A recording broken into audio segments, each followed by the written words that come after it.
because it's actually hot here. It's different weather. Actually, maybe I'm thirsty. What's the news with? Have you seen Coachman? You're making me think. Have you seen Coachman? I don't like sitting. I promise you guys, if I'm After opening up that staircase. no, I promise you, before I answer the question, it's not right. If I sit down and I'm getting up and then it feels like it's frozen. Everything is frozen. I'm getting too old now, so okay, yeah, terug. Yes, what's now actually the news with Mornay van der Berg? How long is he out? Yeah, unfortunately, he picked up just a hamstring injury, and hopefully not too serious. So he's not available for the weekend. Yeah, but it was it's a tough one to lose him that early in the game, and he was really, if I think back now, the week, the energy. He was so excited to be back and just to contribute to the team on and off the field. So hopefully we'll find out probably next week where he's available for the next game. So he might be back for actually the Ulster game. Yeah, Ulster game, yeah. So obviously we have to wait for the doctor and the physios, the medical team. They're doing a brilliant job. Yes. We have to wait for them to give us an update, and we'll get that on Monday next week.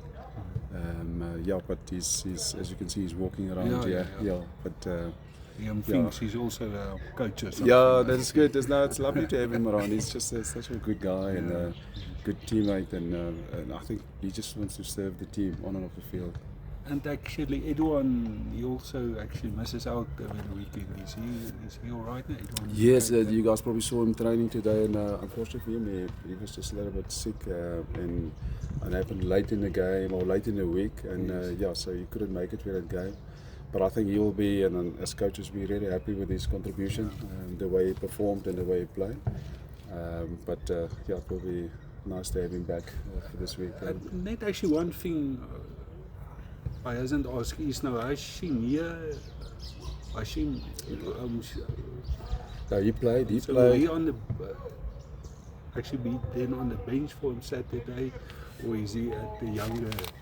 No, I think the was always the arrangement was always to have him available for the under 20s. And the nice result was on the weekend, and I think this it was nice to have him in the squad just to get just learn our systems, and he won't be available for us. Okay, so who's the backup now after Nico? So we got Leighton. Leighton is he's available, and it's also nice to give him opportunity, and I'm sure he'll be happy to take it. But we're happy with Ash, the way he played for us. Obviously not a lot of game time, but the plan was always for him to fly back and to join our juniors. Coach, I guess, I don't think anyone could have been happy with what happened on the weekend.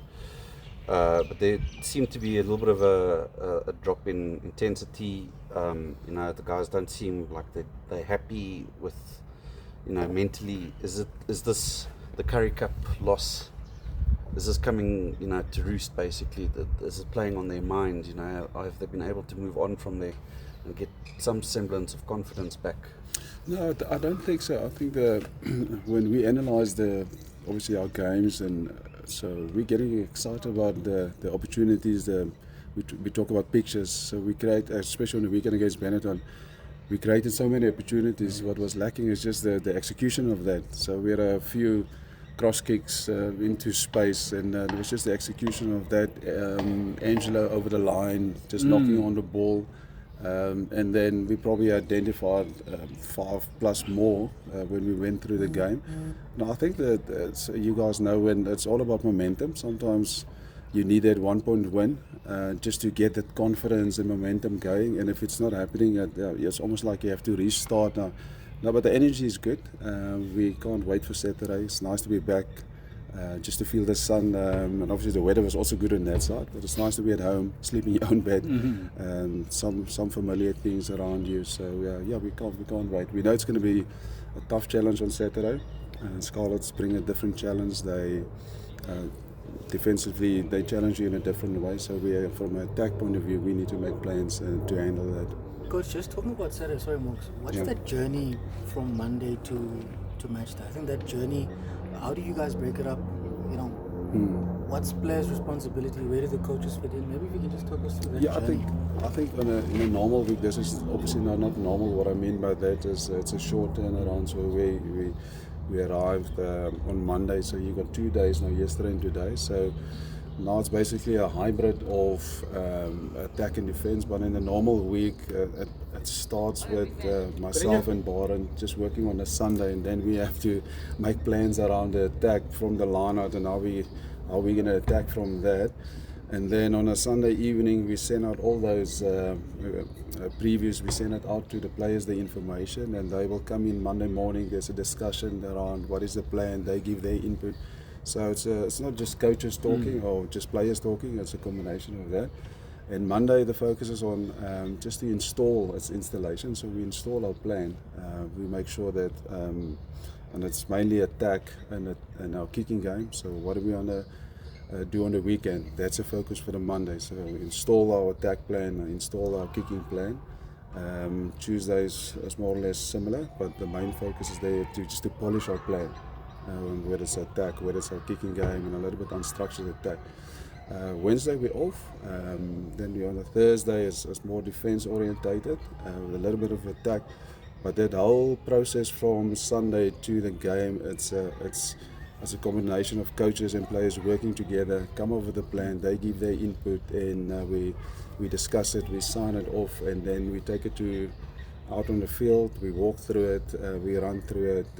Like today, today was intense, so a little bit, I wouldn't say it's live, but we just went for a few minutes. Okay, right now we're going to try and replicate the game. So do whatever we did today was to simulate the game, the pressure, make sure it's game related. So the players get a feel for more or less what it's going to look like or feel like on Saturday. And then after the game, it's rinse and repeat, and you start with the whole process again. Sorry, Coach. You mentioned something about lack of execution and all of that. Has that been the particular focus, considering what the comments were from head coach Cash during the week?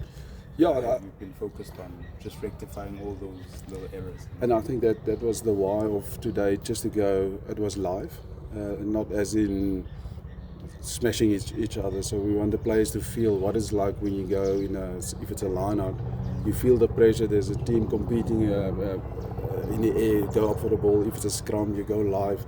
Or is it defense, you go, right, here's a play, these are the Scarlets pictures or plays, and we do it live, so the players can get a feel for line speed, they get a feel for the contact, they can see if it's a rush defense or it's a jockey defense. So the why of today was really to simulate what's coming on Saturday in terms of pressure and defensive pictures and attack pictures. And one last one, Coach. Considering all the tight five, all the new loan signings are in the tight five, is a bit of rectifying a problem there, or just a bit of additional depth, or what's the thinking behind bringing all these guys within the tight five? Look, it's the why of this basically just injuries. I don't know. At the moment we're sitting with so many injuries, and good for the guys coming in, and as a reward and credit to them in terms of their performance. But I think what we need now is we just need lots of positivity for this week, lots of energy. And yeah, on Saturday it's a 1-point win, and then on Monday it's a different chat. And hopefully we can get it next Monday. I suppose, if I remember correctly, I think you guys had more line breaks than Benetton, and you've just spoken about the execution. Yes.